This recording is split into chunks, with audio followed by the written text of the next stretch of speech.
Back to back ಮದುವೆಗಳಿವೆ, back to back ದೇವಸ್ಥಾನದ ಜಾತ್ರಾ ಮಹೋತ್ಸವ ಕರೆದಿದ್ದಾರೆ. ಸೊ ಹಾಗೆ ರಾಜಕೀಯದ ಏನೋ ತಂತ್ರಗಳು ಏನಿಲ್ಲ ಸರ್. ಅಲ್ಲ ಈಗ ರಾಜಕೀಯದಲ್ಲಿ ಏನು ಸರ್ ಮೇ 15 ಡೆಡ್ಲೈನ್ ಏನದು? ನವೆಂಬರಿಂದನೂ ಹೇಳ್ತಾನೆ ಇದ್ದಾರೆ, ಇದೇ ಪ್ರಶ್ನೆ ಕೇಳ್ತಿದ್ದಾರೆ. ನಾನು ಕೂಡ ಇದಕ್ಕೆ ಉತ್ತರ ಕೊಟ್ಕೊಂಡೇ ಬರ್ತಾ ಇದ್ದೀನಿ. ಸೊ ಮತ್ತೆ ಹೇಳಬೇಕಿದ್ರೆ ಈಗಾಗಲೇ ಎಲ್ಲ ಹೇಳಾಗಿದೆ. ಸೊ ಮತ್ತೆ ನೀನು ಇದು ವಿಷಯವಾಗಿ ನಾವು ಮಾತನಾಡೋದಿಲ್ಲ. ಸೊ ನೀನೇ ಇದ್ದರೂ ನೀವು ಕಾಂಗ್ರೆಸ್ ಪಕ್ಷದ ಹೈಕಮಾಂಡ್ ಅವನ್ನ ಮತ್ತೆ ಸಿಎಂ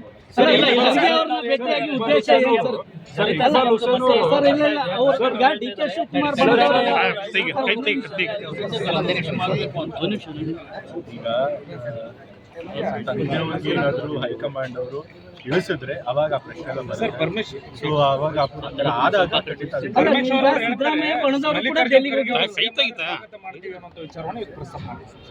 ಹೈಕಮಾಂಡ್ ಏನ್ ತೀರ್ಮಾನ ತಗೊಂಡು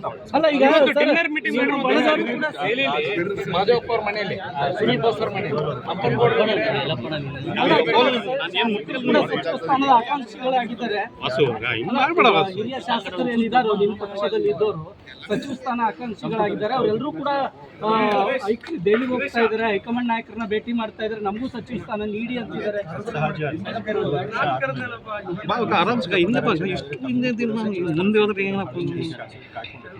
ನಿರೀಕ್ಷೆಯಲ್ಲಿ ಇರ್ತಾರೆ. ಸೊ ಹಾಗಾಗಿ ಅವರು ಆ ವಿಚಾರಗಳು ಹೋದ್ರೆ ಡಿ ಕೆ ಶಿವಕುಮಾರ್ ಹುಟ್ಟುಹಬ್ಬಕ್ಕೆ ಹೈಕಮಾಂಡ್ ಒಂದು ಒಳ್ಳೆ ಇದನ್ನ ಕೊಡೋದು, ಗಿಫ್ಟ್ ಕೊಡೋದು. ಹೈಕಮಾಂಡ್ ಅವರು ಏನು ತೀರ್ಮಾನ ತಗೊಂಡು ಎಲ್ಲರೂ ಬರ್ತಾರೆ.